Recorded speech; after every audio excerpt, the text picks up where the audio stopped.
నిత్య నిర్మలుని వెంకటరమణుని నేత్ర దర్శనము, నిరుపమ దేవుని నీలవర్ణుని నిజ దేవతాని దర్శనము, సడలింపు నగల సిరులు దొరలగా హరిమేను మెరయగా,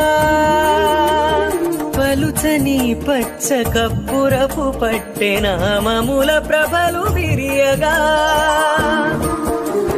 తప్పులు చేసిన దండించు దండి రౌద్ర నేత్రములు తెరియగా, దరిజేరిన తన దాస బృందముల జరిజేర్చు కృపను కురియగా, గురువార గురుతర సేవా మహిమ వర్ణింపగ మా తరమా నా తరమా.